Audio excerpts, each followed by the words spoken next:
Hello friends, welcome back to Mamun স্টাজ কিচেনে। আজ আমি বানাবো সবার একটা প্রিয় খাবার, restaurant style white sauce pasta. এটা বানানো খুব সোজা, বাচ্চা বড় সকলেরই এটা একটা প্রিয় খাবার। আর ইটালিয়ান পাস্তা আপনিও বাড়িতে ট্রাই করতে পারেন। আর বাড়িতে ট্রাই করলে ইটালিয়ান পাস্তা খেতে আপনাদের আর রেস্টুরেন্টে যেতে হবে না। আর এটা আমি পাস্তাটা বানাবো একদম উইদাউট ময়দাতে। তাহলে চলুন দেখে নিই আজকের রেসিপি। পাস্তা বানানোর জন্য এখানে আমি নিয়ে নিয়েছি পাস্তা। আপনারা এটা যে কোনো শেপের নিতে পারেন। আর এদিকে একটা পাত্রে আমি জল গরম করতে দিয়েছি। এবার এখানে আমি দিয়ে দেব অল্প পরিমাণে তেল। তেল দিলে পাস্তাটা বেশ ঝরঝরে হয়, লেগে যায় না। আর দিয়ে দেবো পরিমাণ মতো নুন। নুন আর তেল দেওয়া হয়ে গেলে এবার আমি দিয়ে দেব পাস্তা। আর পাস্তাটা দেওয়ার পরে আমি মিডিয়াম ফ্লেমে এটা 7 থেকে 8 মিনিট বয়েল করে নেব। এখানে লক্ষ্য রাখতে হবে পাস্তাটা যেন 100% কুক না হয়ে যায়, 90%-এর মতো হলেই এটা নামিয়ে নিতে হবে। আর পাস্তা বয়েল করার সময় অবশ্যই নুন আর তেলটা দিতেই হবে। এবার পাস্তাটা কুক হয়েছে কি না দেখার জন্য পাস্তাটা ছুরির সাহায্যে কেটে দেখে নেব। যখন দেখব খুব সহজেই কাটা হয়ে যাচ্ছে, তখন আমি গ্যাসের ফ্লেমটা অফ করে দেব এবং পাস্তাগুলো একটা স্ট্রেনারে ছেঁকে নেব। এবার একটা ছাঁকনির সাহায্যে পাস্তাগুলো জল থেকে তুলে স্ট্রেনারে রেখে দিচ্ছি, যাতে জলটা ভালো করে ঝরে যায়।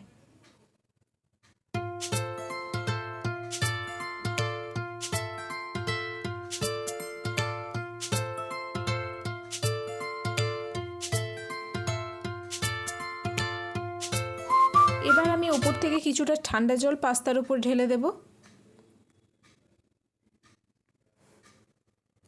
এবার হোয়াইট সস বানানোর জন্য একটা প্যানে আমি নিয়ে নিয়েছি 2 টেবিল চামচ বাটার। এবার এখানে দিয়ে দেব 2 টেবিল চামচ আটা। এখানে আমি আটার ব্যবহার করলাম, আপনারা চাইলে ময়দার ব্যবহারও করতে পারেন। আর আটা আর ময়দার রেশিওটা সবসময় সমান সমান দিতে হবে, তাহলে সসটা একদম রেস্টুরেন্টের মতো হবে। যদি 3 চামচ আটা দেন তাহলে 3 চামচ বাটার দেবেন, বা 2 চামচ দিলে 2 চামচ আটা দেবেন। এবার এটা লো টু মিডিয়াম ফ্লেমে আমি কুক করে নেব। যতক্ষণ না আটার কাঁচা ভাবটা চলে যাচ্ছে বা রোস্ট হয়ে যাচ্ছে, এটা কিছুক্ষণ সময় ধরে নাড়তে হবে। যতক্ষণ না একটা সুন্দর স্মেল আসছে, এটা আমি কন্টিনিউ নেড়ে যাব। এটা রেডি হতে 3 থেকে 4 মিনিট সময় লেগে যাবে।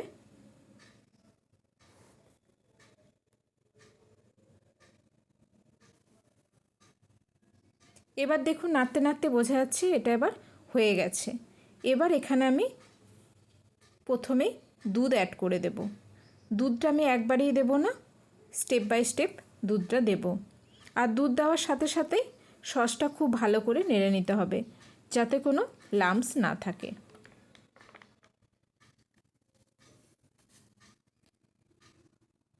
আস্তে আস্তে এইভাবে নাড়তে হবে। আবার কিছুক্ষণ পর এখানে আমি আরও কিছুটা দুধ অ্যাড করে দেব।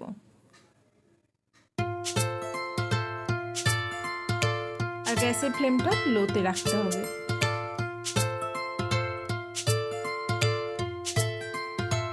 আপনারা যতটা সস বানাতে চাইছেন ততটাই বানাতে পারেন। আমার এখানে 3 কাপ দুধ ইউজ হয়েছে।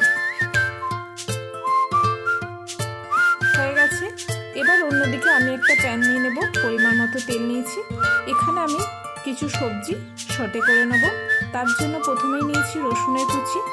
এখানে রসুন আমি দিয়ে দিয়েছি। রসুনটা আমি কিছুক্ষণ রান্না হতে দেব।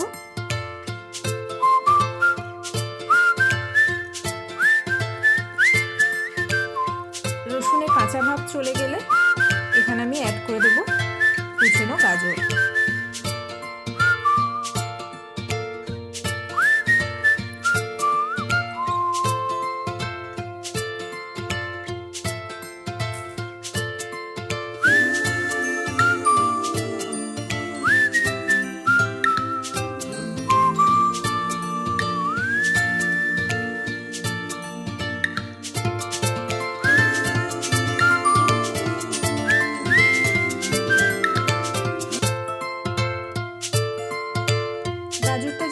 বেশি সময় লাগে, তাই প্রথমেই আমি গাজরটা দিয়ে দিলাম। এবার গাজরটা আমি কিছুক্ষণ রান্না করে নেব।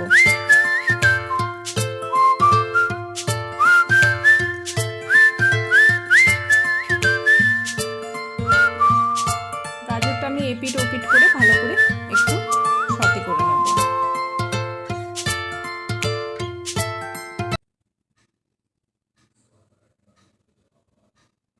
হয়ে গেছে। এবার এখানে আমি দিয়ে দেব ক্যাপসিকাম কুচিয়ে নেওয়া। সমস্ত সবজি আমি চৌকো করে কেটেছি। আপনারা অবশ্য চাইলে যে কোনো শেপই দিতে পারেন, ছোট বড়ও করতে পারেন। ক্যাপসিকামটা দেওয়ার পরে আমি দিয়ে দেব পরিমাণ মতো পেঁয়াজ। এখানে আমি একটা মিডিয়াম সাইজের পেঁয়াজ কেটে রেখেছিলাম, সেটাই এখানে দিয়ে দিলাম।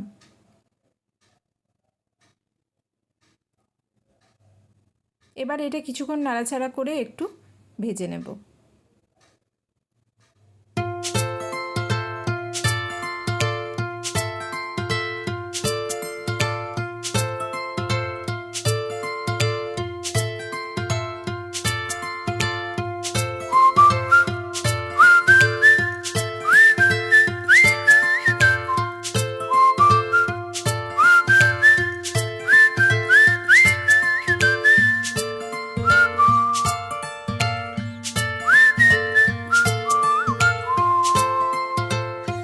সবজি আমার সতে করা হয়ে গেছে। এবার এর মধ্যে দিয়ে দেব পরিমাণ মতো নুন।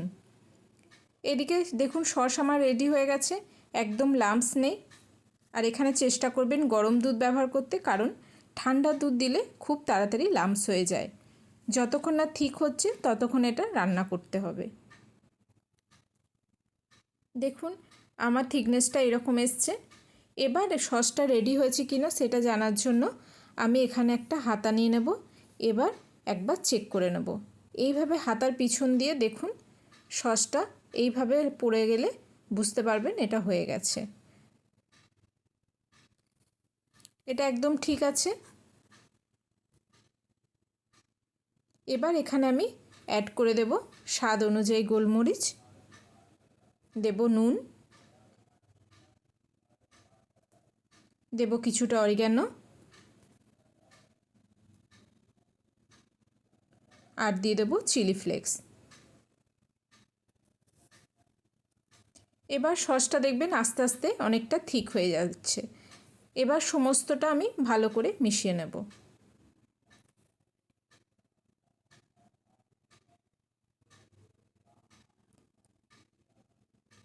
যদি আপনাদের মনে হয় সসটা অনেকটা ঠিক হয়ে গেছে, তাহলে এখানে আপনারা গরম দুধ ব্যবহার করতে পারেন।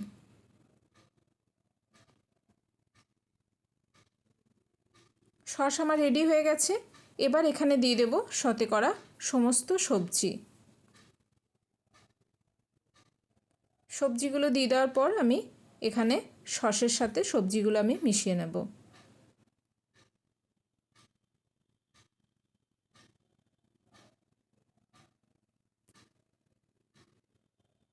এবার এখানে দিয়ে দেব বয়েল করা পাস্তা।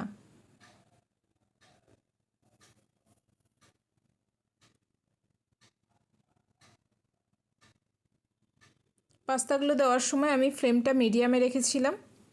এবার আমি পাস্তাটা দিয়ে আরও একবার ভালো করে সসের সাথে মিশিয়ে নেব।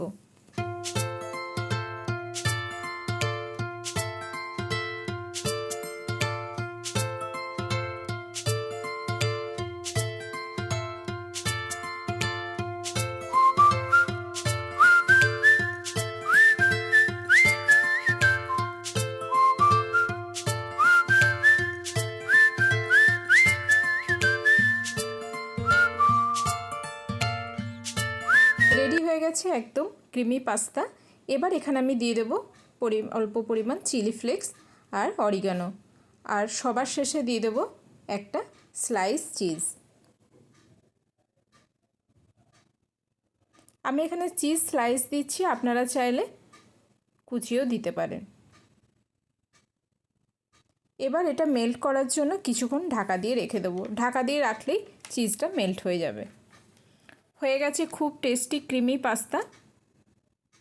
দেখুন এখানে চিজটাও অলরেডি মেল্ট হয়ে গেছে আর সুন্দর স্মেল আসছে।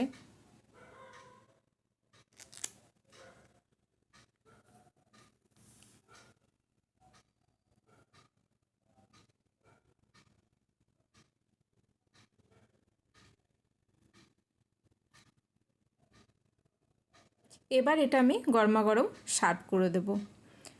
আশা করছি আপনাদেরও রেসিপিটা অবশ্যই ভালো লেগেছে। যদি ভালো লেগে থাকে অবশ্যই বাড়িতে একবার ট্রাই করুন।